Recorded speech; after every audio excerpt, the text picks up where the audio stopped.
done. I headed out to a wedding party, sat amongst friends, got a pint, and they were asking me, because they'd not seen the football, because they'd been there longer than what I was, how was the match?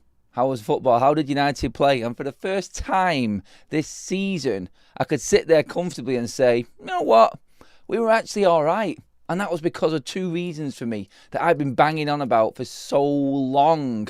When you sort out the number 1 and you sort out the number 9 and you put everything else in the middle of that, eventually in the middle of that, working, then you have got a solid base. This has been 2 years in the making for Manchester United, and finally we have got what we needed in both of them areas of the pitch, and that is why United yesterday had their most comfortable afternoon under Rúben Amorim in his 50-game period at the football club. Congratulations to Rúben Amorim, by the way, on winning that 50th game, the last manager to do so since the great Sir Alex Ferguson. This is not Football Talks, that's coming next. This is Forever United TV. Welcome along to the live show, everybody. Get into the comments. Talk to me about how you feel after that yesterday, that performance from Manchester United. The dust has settled. We can look at it and analyse it. We're going to go through everything that has been said. We're going to go through what Rúben Amorim has said after the game. He's keeping it what I think here is on a level playing field. I think he's not getting carried away. He's getting, I feel, in a position here where he's been before. And he knows what's coming. And he talks about this. We're going to go into it as well, actually. Also, Benjamin Šeško and Senne Lammens, the verdict from both of them players, as I was just giving you there in the big intro. This is the difference for Manchester United now. And to have a go-to number 1 and number 9, I can't remember the last time that Manchester United had this. It feels really good. It feels like we've got a foundation. But look, there's more to come, and there is a lot more to get through from that game, and bigger fish to fry. Let's be clear on that from the get-go. But there were positive signs yesterday, and Manchester United fans could all go home happy. Nobody was thinking that this was the moment. No one was thinking that this was now the turning point. They need to see more. Like we've talking about plenty throughout the last couple of weeks, Manchester United have a bleeding roller coaster. And you just don't know what's coming next. You don't know whether it's going to be one of them capitulations or what we got yesterday.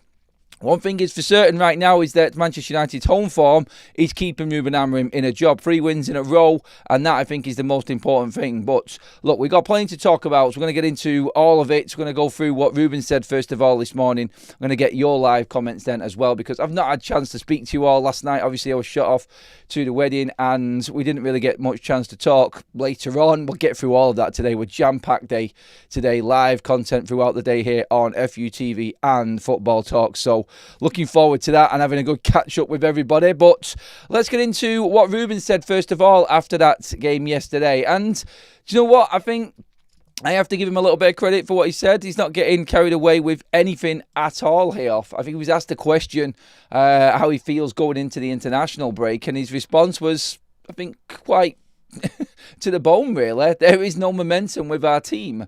For me, the frustration is not seeing the same team at home and away. And again, that was quite clear yesterday. A complete night and day performance from what we got last week away at Brentford, where Manchester United was just, well, don't even need to talk about it. We all watched the game and we all know that team is still within the DNA of this football club. So we're not getting carried away. And like Rúben said there, Manchester United's home form compared to their away form, difference is what we got yesterday compared to last week, which is 20 times better than what it was. He also goes on to say, and this is what I wanted to get into mainly in the show this morning, was there is no momentum with our team. So without a break, we know what happened when we win one game. And then, for me, the frustration is not to see the same team at home and away. And you saw today, we didn't play well in the second half. I was saying that. I thought, it's good that he's picking that out. But why is that happening? I'll go on with what he said first of all. But we were focused. We fight second balls. Ben Šeško, that is, was there to touch the ball all the time. So the small things are going to help us win games. And sometimes you have your moments. First half, we had a lot of moments, but then in the second half, we cannot play well. They will not play well. And That is the way a big team play during the season. So that is a big frustration. Let's just read that last bit again. First half, we had a lot of moments, but then in the second half, we cannot play well.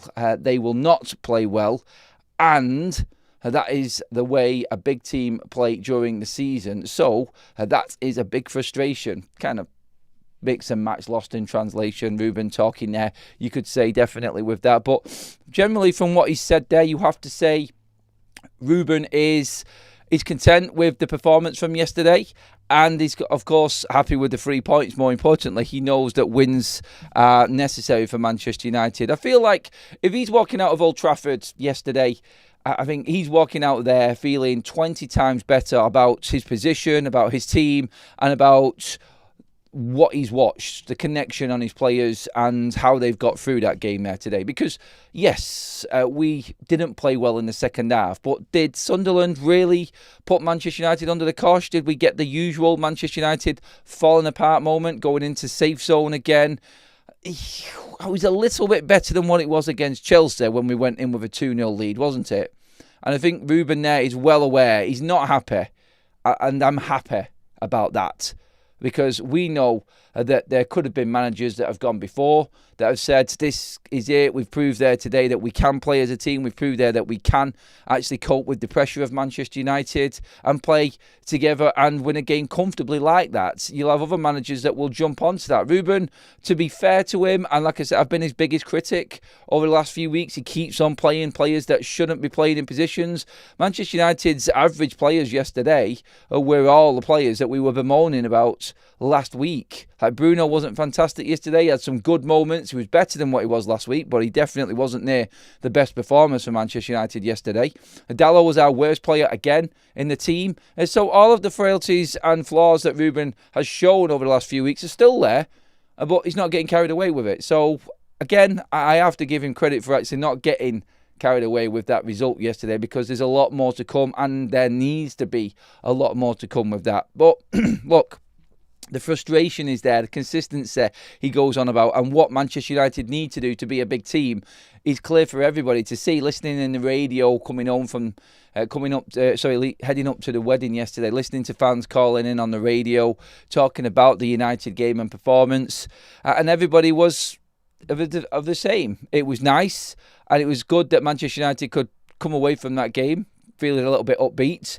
But yeah, you got Liverpool next. And that, I think, is the big one. Obviously, everyone's expecting Manchester United to fall back down again after winning a game. And the international break probably has come at the wrong time for Manchester United. And that's that question there. It's like, bang, you get the win. And now you want that little bit of momentum. You want to go into the next game quickly. But there is no game for United. And this is where I think we've fallen down. It's like we won against Chelsea and then had to wait a week till we got to the Brentford game, and by the time that came around, there was nothing there. It's like we've forgotten about everything that we did before, and then we went back to our old ways against Brentford and fell down. And then the pressure mounts up again, and you're working hard and hard and hard, and you go into Old Trafford, and you cannot afford to lose this game, and you don't lose the game, and you get a performance. That's United. That's where we're at right now.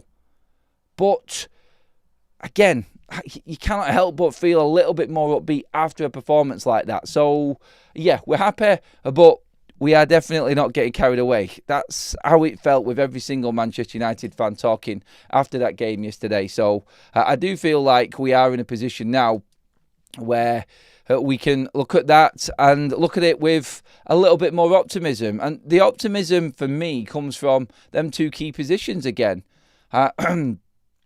When you look at what, for instance, I'm just going to bring Mason Mount in here and what Rúben said as well yesterday. I think Mason Mount can give us what Mason Mount can give us. It's more a midfield than a winger or a striker. He can defend really well. He's really smart. He can attack really well. Today he had a number of minutes because we have to manage when a guy like Mason is returning from injury. He did really well. So it's the characteristics that we are going to change when we look at every opponent. I think he's trying to describe there what he was doing in bringing out Matthias Cunha out of the starting lineup, because there's a lot of Manchester United fans that were thinking, what are you doing? Why is Cunha coming out of this side? Why are we bringing Mason Mount back in? But Mason Mount was excellent yesterday. Mason Mount was superb yesterday. Rúben Amorim, when talking about Benjamin Šeško, them two positions are why I feel a little bit more upbeat going into the international break than I was last time, because Šeško number 9, Senne Lammens at number 1. Let's just get into what Rúben said there. On Benjamin Šeško anyway. He's here to score goals and offer a unique profile. He'll build a better chemistry with his teammates. His link up with Senne Lammens on balls is crucial in this league, more than people realise. His dominance on throw-ins and his attributes can help us secure wins. We're thrilled with him. He's hard on himself, which isn't a negative. He has room to grow and achieve even more. Benjamin Šeško was my man of the match yesterday. Look, it may seem like I'm just trying to pick something out of nothing here, but honestly, to go through 2 years of Rasmus Højlund at Manchester United, to go through 2 years of thinking that Anthony Martial might actually come back into Manchester United's side or something like that. Marcus Rashford being experimented at number 9. To go through that uncertainty for so long. But now, and remember what I always say, and I always say the same thing. I want to be able to see a lineup on a piece of paper from 1 to 11. I don't even need to see the formation or how it's set up on a team. I want to be able to see that and know exactly where each one of them players is going to play. I want to just get consistency with the team. Benjamin Šeško starts every single game for Manchester United. He is as crucial as Erling Haaland is to Manchester City as he's to Manchester United for us now. That's how important this player is right now. And yesterday, Rúben said it there, his relationship between Senne Lammens. Now you're thinking goalkeeper and striker. Why is that relationship? What about Mount and then Bumo? Well, he does say there, Rúben Amorim, that he is and will start to build that relationship with his playing partners up front as well. And we've seen that work yesterday really well, particularly with Bryan Mbeumo anyway. I thought he was excellent again yesterday, particularly in the first half. But that's Senne Lammens to Benjamin Šeško. And Mason Mount also goes on in his interview and says about that being able to go long to Benjamin Šeško, being able to go long to Ben, he said. That was a tactic from Manchester United. When they were in a bit of a spot, it just went out. It went high. It went to the 6'6" striker. If you've got a 6'6" striker up there, get the ball up to him. Play long every now and then. Because Sunderland didn't know where they were coming and going, and Sunderland could not get into any kind of rhythm or press rhythm against Manchester United because Senne Lammens kept on going long. Senne Lammens kept going to Benjamin Šeško, so then Sunderland were dropping off just to back up that defence in midfield to get the second balls, which United were winning lots of. And therefore, when they did drop deep, then United were able to play out from the back, and we mixed it up. By the way, Senne Lammens' distribution, bang on the money. More on that in a moment. I'm going to come to the comment section in just a minute, but just to round up on Benjamin Šeško there, the simple things, the hold-up play, the nod-ons, the being in the 6-yard box again, 2 goals in 2 for him now, just as important as Erling Haaland is to Manchester City. That's how Manchester United going forward now are going to be different, I feel. You've now got a striker who has adapted. When you listen to Benjamin Šeško, for instance, when he talks, again, you've got a guy there that just wants to get better and better and better, not satisfied. Šeško, there are a few differences between the Premier League and the Bundesliga. The players are stronger, but I'm getting more and more used to it. Each training session, I'm improving with every match. He wants to get better. He says there's more to come from him, and there is more to come from Benjamin Šeško. You can see it. You can see it in his play. He's getting better each game, and he's adapting, like he says there in his comments. But he's bringing that. He's bringing it in results. He's bringing it in goals. He's bringing it in everything that he does in the game. His flick-ons, the amount of headers he won, he caused absolute carnage in that Sunderland backline with them long balls as well yesterday. So to actually have a good, solid, old-fashioned number 9 who's there in the 6-yard box, who can head a ball, who can hold the ball up, who can link off them front players. Like beforehand, last season, just for instance, you ping a ball up to Rasmus Højlund, it'll bounce off him, and you lose control of the game. It doesn't with Šeško. And that's the difference. And I'm happy for Rasmus Højlund doing well over in Italy. but give me Benjamin Šeško all day long over Rasmus Højlund. Just for Manchester United to be able to bring in their better players like Mbeumo, Ahmad and Mount yesterday. And it will be Cunha as well coming up when he gets his starts. That, I think, is key for Manchester United. And Šeško, brilliant performance for him yesterday. Really happy he got his goal. He deserved his goal, his link-up play, everything that came with his performance yesterday. I thought is a good sign and a really good sign for Manchester United going forward now. But look, let's give me your thoughts on this one, everybody. Get into the comment section and let me know what you're thinking. Give me your points from this. Let's talk Benjamin Šeško and what Rúben said first of all yesterday. I thought it was a big day for Rúben and for Benjamin Šeško in particular. Rúben not starting Benjamin Šeško for a certain amount of games, helping him adapt. I still would have played him earlier on. I still would have played him sooner to get him used to playing in England. But look, that has gone. That's water under the bridge now. There's nothing we can do about it. We messed up with that. Hopefully now, like I was just saying there, United now have stability and a go-to number 9 striker that we can rely on. That's the most important thing, I think, now. Anthony says in his renewed membership chat there, thank you, buddy. Mount plays well if he can stay injury-free. Big on Mason Mount with his injuries as well. Another renewed membership there. MUFC 87 says, morning all, let's hope it's onwards and upwards. Hope. That's the word again. It is hope. And thankfully, Manchester United showed up for us yesterday. Nobody can take anything away from what's happened this season and say that you can predict what's going to happen going forward. All we can do is, like yesterday, take that game in, dissect it. It came out. It didn't come out of the blue. Manchester United at home have actually been all right this season, but still, like certain performances were a lot better. And the fact that we did hold Sunderland off and we didn't really give them much, I think was the big positive in that yesterday. Rúben needs to book into a health spa and recharge, it says Dara. Greg says, he's just talking to somebody else there. Sorry, I've jumped in again. We are at the storming stage right now, and now we need to move onto the morning stage, and we can move onto the performing stage. I'm not sure what that means. Is there a typo in there, mate? Sorry about that, Silverback. I'm not sure what you were saying there. I know in a way, kind of get where you're going with it in terms of moving forward, like just getting into some form of rhythm, getting players in positions and getting them used to playing with each other. This is the problem that I think United have got in the fact that we don't have many games.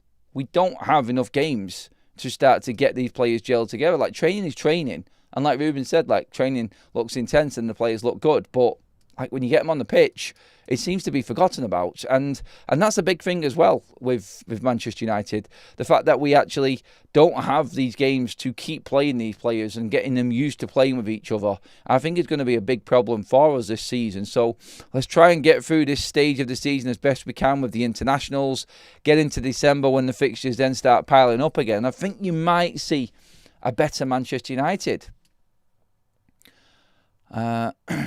That come on, Adam, be happy, don't moan about Liverpool just yet. Seriously, is anyone picking out a negative for me in what I've just said there this morning? I'd ask yourself, Drew, mate, where you dug that one out, mate, because there is nothing negative from me at all there. My God, come on, people. Our team still no synergy. All want to prove themselves as individuals instead of playing as a team. We as a fans, as a typo, who score a goal just get 3 points, man.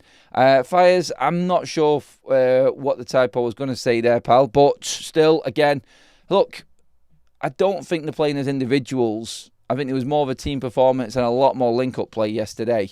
In parts in the second half, you could say that, yes. Cal says, it's all positive, but we need to remember, however, they started this season. It's Sunderland, a promotion team. We beat their little to nothing to take from this other than Mount must be starting. And, of course, like I said, Benjamin Šeško cannot be even thought of being dropped out of this side now.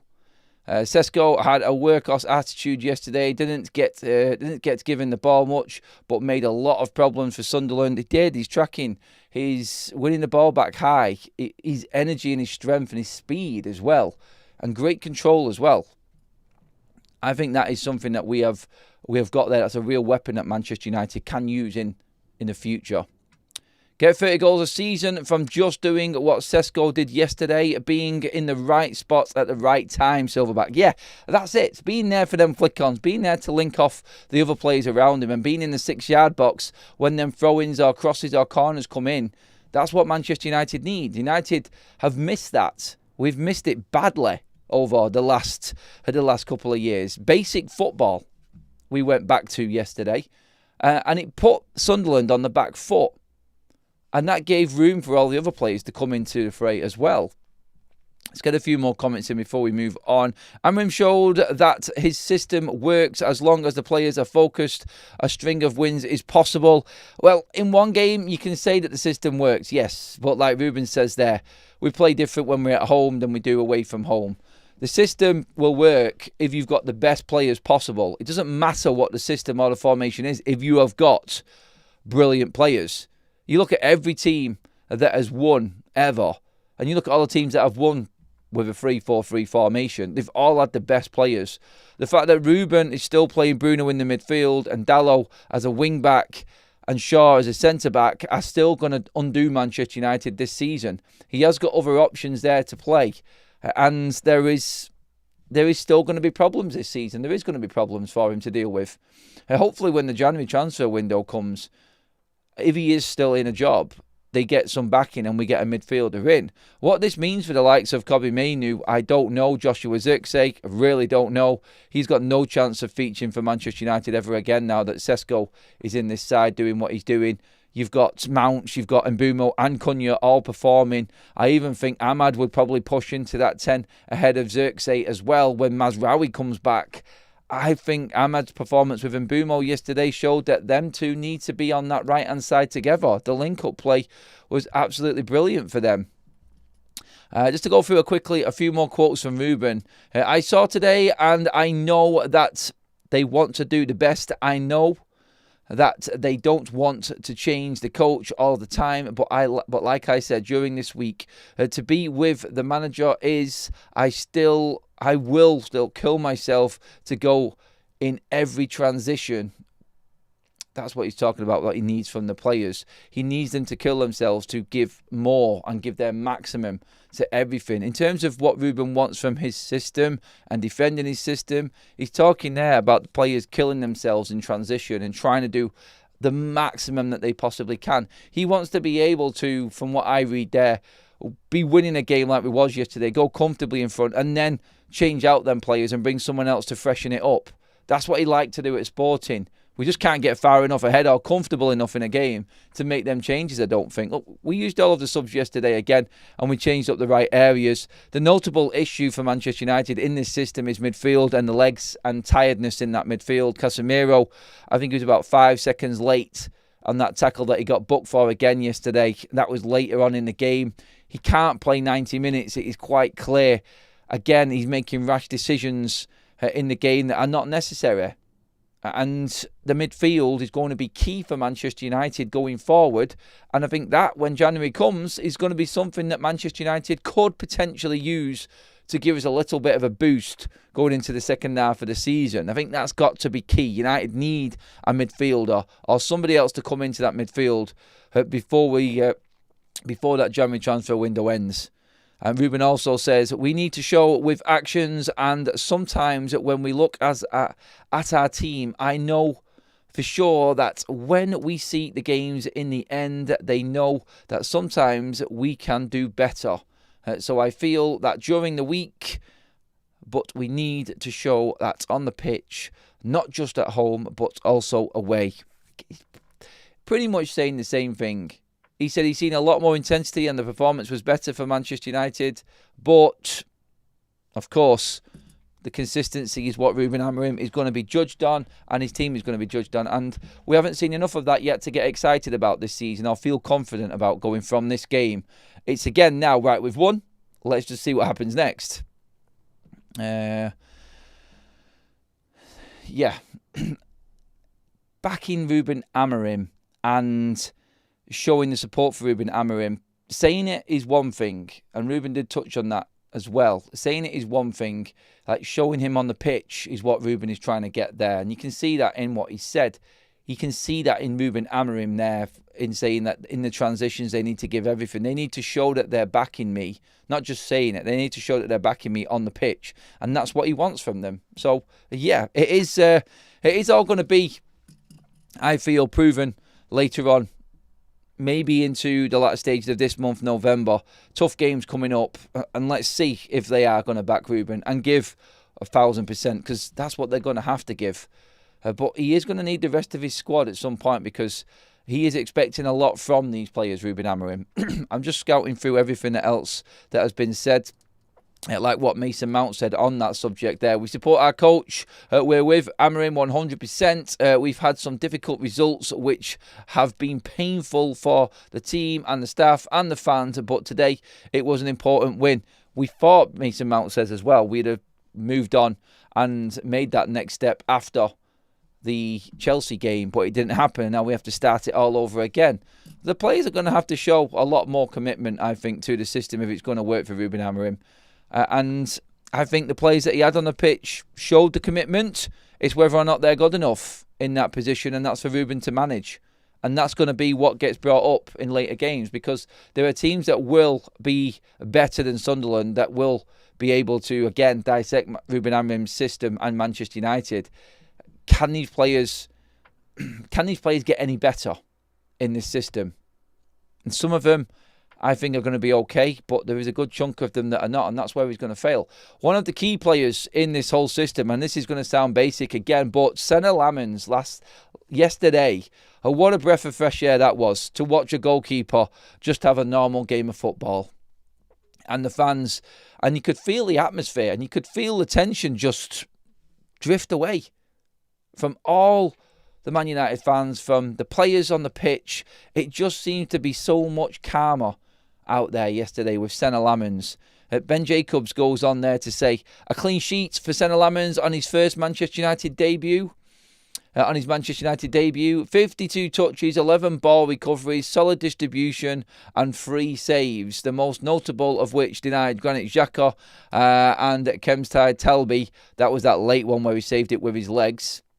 Lammens expected to get a good run of games now. He's acclimatised. No, Ben. Senne Lammens is going to play every game now, not just a good group of games, not just a good sort of run of games. He's going to play every single game, because Manchester United need a goalkeeper like this. Look, you could pick up on the smaller things and the minor things, but you could feel, like I just said, within the crowd, cheering a catch, cheering him actually coming out and claiming a ball when Manchester United were under a little bit of pressure. In a big crowd of players, here comes the big 6'4" Belgium, bang, pulls it out of the air, drops onto it. Calm again in Manchester United at Old Trafford. It's huge. I talked about Benjamin Šeško and having a number 9 that you can just go to and know that he's going to start every single game. The same with a goalkeeper. We've not had this. Who's starting up front? Who's going to be in goal this week? It's the uncertainty everywhere. Now, everyone in this team, in the middle, like I said at the start of this show, everybody in this team, from the defenders to midfielders and number 10s, know that you're going to have Benjamin Šeško at one end and Senne Lammens at the other end. That is massive. It's absolutely huge for the rest of that team now. I don't care what anybody says and trying to play it down. It is huge for Manchester United, because just knowing that that player is going to be there and how he plays, and knowing that that player is going to be at the other end and how he plays, and them getting used to them players being there because they are good enough to play for Manchester United. It just goes to show, doesn't it, that Senne Lammens really didn't need to acclimatise. I don't know why we waited so long. Yes, you could say you wanted to bring him in under no pressure and play in this game against Sunderland, but this is a game that Rúben Amorim's career was hanging on the thread by. And it was a big game for United. And he's come up trumps. You could say that he didn't have much to do, but that's because he came and claimed balls. He organised his defence. He was shouting and bawling at that defence constantly throughout the game, organising them. Matthias de Ligt ran over to him at the end of the game to embrace him and congratulate him on his first performance and getting a clean sheet. Let's not forget, that's Matthias de Ligt getting a clean sheet. That's Euro. That's Shaw. All of a sudden, them players are looking at it, clean sheet for me. I've got someone who's just going to do the basics and completely cover things up. again, like the one flaw in this system and the one incident that might have given Manchester United a few heart palpitations in that stadium yesterday, Man United fans that is, it was when Bruno Fernandes, playing as a 6, was running back and got completely in the way. Yes, the Sunderland forward got booked in the end for diving, but that coming together, like, Bruno, you don't need to be there. Stop it. Stop playing Bruno in at 6, Rúben. Please, just move him somewhere else or put him on the bench, because that was the only moment there. And it's that stability of having a goalkeeper you know and feel confident in breeds confidence into your game massively.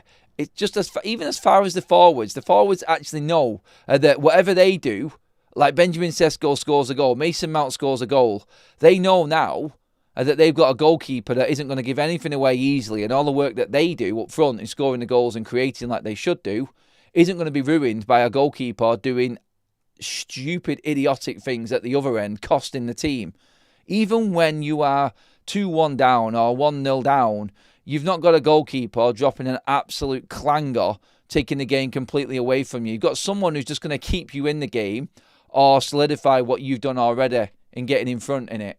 That's what Senne Lammens brought yesterday, a calmness to Manchester United's performance that we haven't seen, like I said, in over 2 years since David De Gea was there. And David De Gea was struggling at the end of his career at United as well. But Lammens in, Šeško in, the 9 and the 1 being sorted. Now we need to work on everything else. I think the 10s are good. The back 3, 4, 5, whatever it is that he decides to work with, most of it is good enough. But Senne Lammens, I think, goalkeeper-wise, yesterday, he put absolutely everybody at ease in that stadium yesterday, and everybody watching could see it, and you could see it in the players' performances. That was down to him, and massive congratulations to him making his debut and getting a clean sheet as well. But yeah, he broke the 50-year curse of managers. Sorry, the 50-game curse of managers. And Manchester United Rúben Amorim managed to win that 50th game. Clean sheet, first of the season, by the way. First in 8 for Manchester United this season. So that is something else that's new that we can maybe use a bit of momentum with. Well, it's all positives from the game yesterday. There isn't really any negative in this apart from, again, Dalot's performance. But look, even he was carried by a solid Manchester United team yesterday. So confidence going into the Liverpool game. Not confident we're going to win the game, but a little bit more confident that we can actually compete in that game. And you know what? United do turn up against big teams. So maybe we give them a game. I don't know. Maybe we could scrape a draw or something. We might get battered. Either result I could see happening against Liverpool. But I now know I'm going into it with a little bit more of a spring in my step, knowing we've got a goalkeeper. We've got a goalkeeper. Yeah, he may be tested even more against Liverpool, but I know that he's going to do the simple things. And we're not going to add any drama to our performances because he's in there. That's all I'm going with on that one. And that's what I'm clinging on to. And call me sad for looking at basic stuff like that. I don't care. Because sometimes Route 1 football and basic stuff that every player should be doing is what Man United just don't do. We overcomplicate everything in our game. And yesterday, we was simple. Simple football. It's good. Shape worked well yesterday for this team as well. Šeško or Gyökeres, says Tom with the super chats. I know who I would take, definitely. I've heard Arsenal fans talk about this as well. Mount awesome in half spaces, tactically great, says Ant. Let's go in for a few comments now and a few super chats, everybody. So get your thoughts into the live chat, please. Sunderland is a good team. Xhaka is their midfield. Surprised our midfield wasn't dominated, taking it game by game for now. Happy, but why sub Euro for Maguire? Again, I don't know why he loves to take his centre-backs off. He could be using Joshua Zirkzee in that game there and doing something a bit different at the other end. I don't know. I honestly don't know. That's from Andreas. Brian says, I'm so buzzing about Lammens, but the goalkeeper situation has been horribly mismanaged by Rúben. He will keep playing the old guard and needs to go. It has been mismanaged, but now we're past that. The old guard, we will see, because when Leacher comes back, a decision needs to be made. When Mazraoui comes back, a decision needs to be made. So that back 3/4, 5, whatever it is, we'll have a different look about it completely when these players come back. There is no room for Luke Shaw when Leacher comes back. There is no room for Harry Maguire when you've got Mazraoui there also.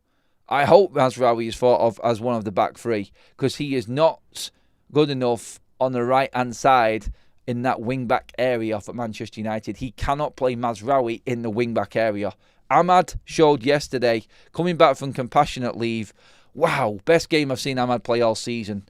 Good that he played really well yesterday as well for Manchester United. I get all the comments. I still get the concerns. I totally understand that. Like we said at the top of the show, nobody's getting carried away. But we have got a poll running that we've run through the start of the show. How does Liverpool's form make you feel about the next game? Obviously, United at Anfield after the international break. How do you feel about that now? Two options. Confidence, they are not good. Worried, they'll come out fighting.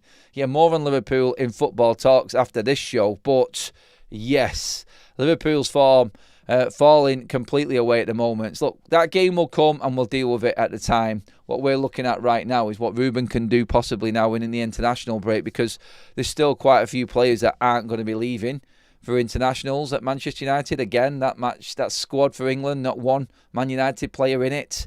Look, I'm not bothered right now because all I'm thinking about is Manchester United. I don't care for England right now, but again, good chance for Rúben over the international break, with not many players leaving, to actually work on a few other things. Let's get some comments in now. Let's go through as many as we possibly can. Tomo, Thailand. Disappointed that he didn't give Xerxes at least 10 minutes yesterday. Think he will be sold in January. The story did come out yesterday about Xerxes looking elsewhere. I cannot see him surviving. I don't know why Manchester United didn't let him go. We're bringing in the two number 10s with the way that he plays and the system he plays. There is zero room for Joshua Xerxes in this side. And I do believe, like Tomo says there, that Joshua Xerxes will be sold in January. I'm 100% with that. I think he will be gone. You would have to. Yeah. And Mainu, Xerxes, questions are definitely going to have to be, I think, looked at. Their situations in January, they're going to come back. And if United are winning, I think it'll be okay. If United are losing, it's going to add to the negativity surrounding, I think. So let's see on that one. He ain't dropping Shaw for Leacher. No way. Leacher will have to wait months for a game or Shaw to get injured. Shaw's going to be out, mate. I'm telling you now. He will play because of Leacher's intensity and how aggressive he is. And that's all he talks about. He will play Leacher. He will. Leacher won't wait. Look, it's the worst case scenario is he drops bleeding Lenny Yoro out for Leacher. But Lisandro Martinez will be back in Man United's side. Trust me on this one, Cal. There's no way that man waits. When he's fit and he's in and he gets his taste, that'll be him in every single week, because he passes between the lines and how aggressive he is exactly what Rúben wants. And Leacher will probably be one of them back three players that steps forward. He's probably the best at it as well out of our whole team. So Leacher fits the system. He'll be in that Man United side as soon as Rúben thinks that he can play consistently, mate. I disagree on that one. Whether it's Shaw or not, Leacher comes in. He will play. I guarantee you he will play, in my opinion anyway. Second half, our midfield woes were on show again, but otherwise, no complaints. The Ahmad/Mbumo combo particularly encouraging. Definitely, Steve, on that point there, again, I mentioned it before, both points actually. The midfield looked tired in the second half, very tired, and that is something that we need to invest in. Whether a Sekou Kone comes through from the academy, whether we buy somebody in January, the legs in midfield is a major concern. That intensity that Rúben talks about isn't going to be there in the players we've got for a 90 minutes. He needs somebody else. And I think it's quite clear that United are looking for a midfielder. So, again, you could see that Orozco, the young 17-year-old Colombian midfielder that's coming into Manchester United, how he plays, the energy, the attacking prowess. We need a Caicedo type of player in that midfield to cope with that system. And then you need somebody else next to him to combat that. So, in fact, I don't think any of Manchester United's midfield options at the moment, if Rúben wants to continue with what he wants from these players, which is more putting their bodies on the line and going for the kill and trying to kill himself, as he says, trying to do the transitions throughout the game, he's going to need 2 more midfielders, starting midfielders, ahead of everything that we've already got if he wants his system to work. I don't want to disrespect the players that are there already, but if Rúben wants this to work, Casemiro, no. Bruno, no. Mainu, no. Agate, no. I'm sorry. They are all good at what they do, but in a Rúben system, I think they're all squad players. I don't think they're starters. He needs 2 outstanding central midfielders that he knows are going to give him every single bit of what he needs in that midfield. Otherwise, this system falls, because United will play better teams. And if we tire like we did yesterday, like we did in the second half in midfield against Sunderland, we will be picked off and we'll be talking like we have been through the first 7 games of this season, rather than what we're talking about now, because you cannot control a game with Casemiro and Bruno Fernandes in that midfield. You cannot control a game with Agate and Bruno Fernandes in that midfield, or Mainu. Mainu would probably fit in. This is the thing. I heard someone make a great point yesterday on the radio, and they said, and it was quite clear, that Kobbie Mainu only fits a 3-man midfield. This is why Rúben Amorim is not going to play him. He's not going to start games. It's like Joshua Zirkzee. It's pointless in being there right now. And this problem will come about. The only way we look at this with anything, let's just say, with any positive look on this, is if Man United are winning. If we go into January and Kobbie Mainu wants to leave and United are actually doing okay, it's not that bad a deal. But if Kobbie Mainu wants out and Man United are not doing well, the pressure will mount. It will mount. And it will mount, because United, under Rúben Amorim, with the criticism that's already come his way, he needs the results. Let's see what else we've got. Leacher being outjumped only once, and he's never been sprinted past. What somebody talking about Leacher being small there. Please keep it calm and civil in there, everybody in the chats. And I think if you've watched United over the last 5 years and think Bruno is the answer, then I can't help you. I suppose this is the nice thing about opinions. Bruno in a 10, I will argue all day long with you, Kieran, mate. In the last 5 years, Bruno has kept this side where it is. But Bruno in a 6, you've got a problem. You've got a big problem. Bruno needs to be competing alongside Cunha, Mount and Mbeumo for the 10. And Bruno doesn't start, if that's the case. But now we've moved on. Bruno's 31. United are evolving. United are trying to move to that next level. And if Bruno becomes a squad player, so be it. It's just what it is. Everyone's got to adapt. You're talking about keeping Harry Maguire, for instance, in Manchester United's side. Like, he's now a squad player who comes in every now and then. This is where Bruno is. It's just an expensive one. So this is where your sporting director then steps in. We can't really afford to keep Bruno as a squad player, even though you would like him there as a number 2. We can't afford that. So then, okay, you sell Bruno Fernandes in the summer. Say thank you for all of your years, of which they have been brilliant. And we move forward again as a club.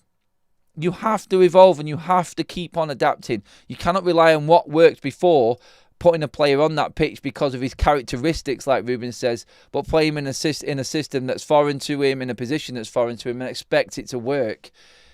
That's not going to work. Again, the midfield needs to be where the massive, massive investment comes from Manchester United. Otherwise, we are going to be where we are now, languishing in mid-table at best. Leacher will not work Leacher will not work in this. He's too small and slow and easily targeted at set pieces. Totally disagree, Carl. I'm sorry, mate.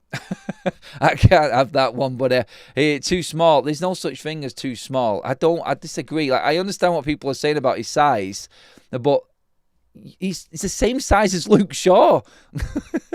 If you're looking at Luke Shaw being in the back 3, it's the same thing. Luke Shaw's not known for his heading qualities.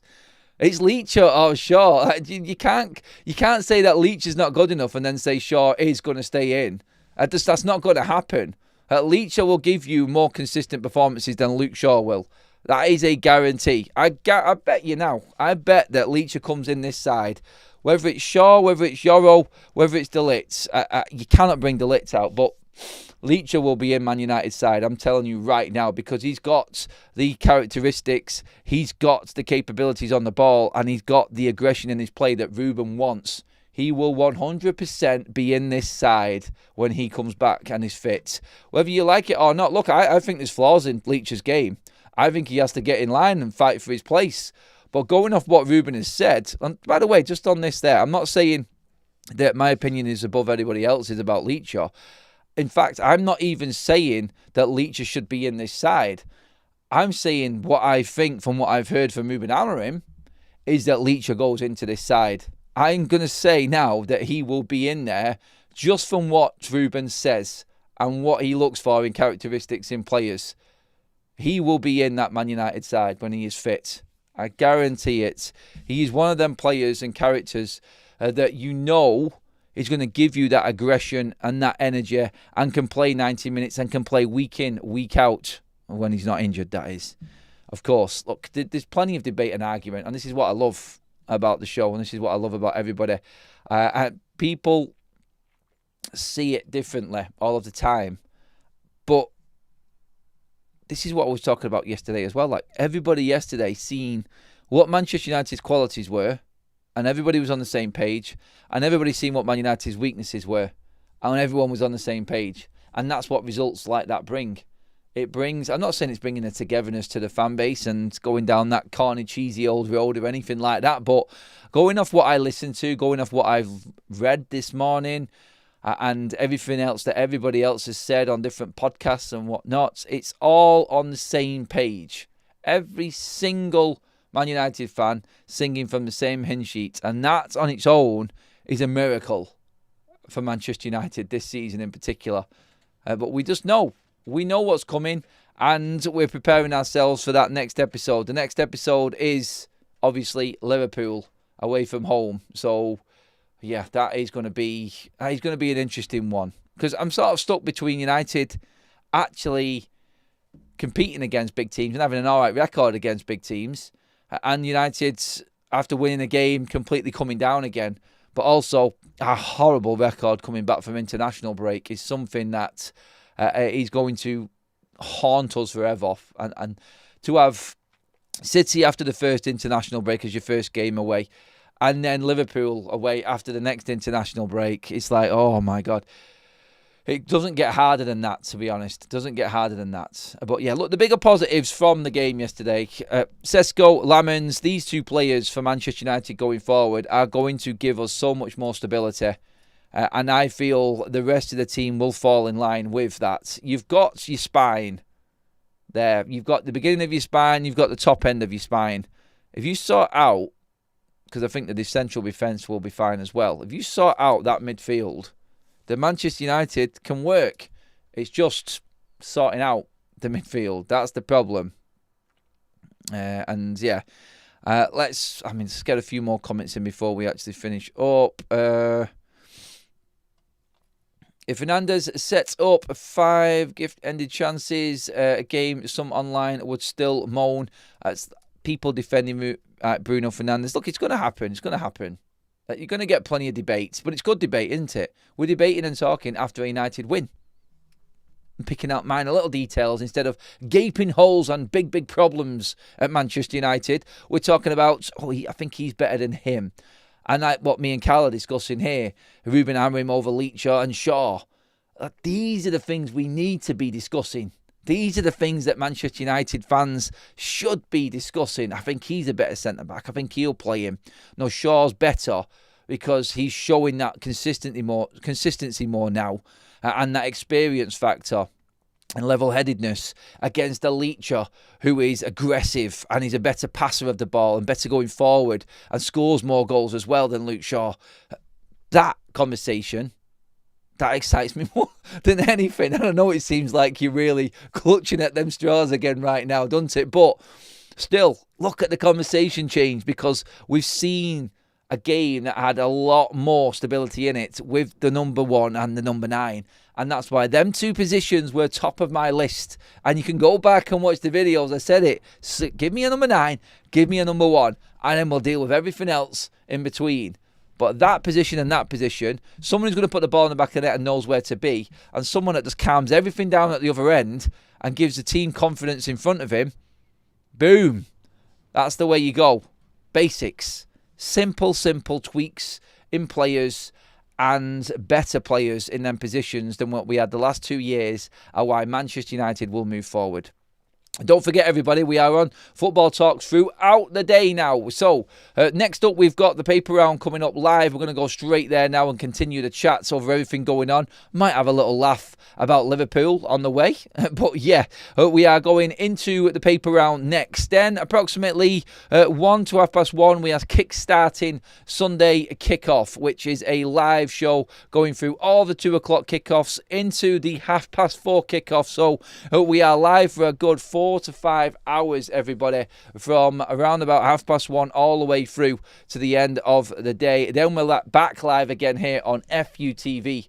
After that, it is a full afternoon jam-packed of football, everybody. So brace yourselves. The weather's horrible. Grab yourself a cup of tea, get some breakfast, get comfortable, and be with us for the football throughout the day. You can watch all of the Sunday football with us here on Football Talks and FUTV. It's been great already. Don't forget as well, though, everyone, we've got a link in the description for Match Bingo. Get your Match Bingo tickets now for today's games.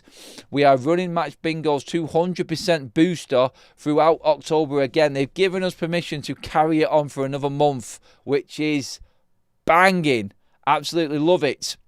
And it gives you all a chance to get some wins and get some more money in that pot as well. So that's also coming up as well through all of the watch-alongs and all the content throughout. Get it now. Put in promo code FUTV and get your 200% booster there on Match Bingo right now, everybody. Don't forget also, in the descriptions now are our watch-along, live watch-along tickets to join me at the pub for the Spurs United game on the 8th of November. Tickets available in there. Grab yours now before they all go. Get in there if you want to be part of the show and come and meet me and speak to Kaz and have a drink and have a pint.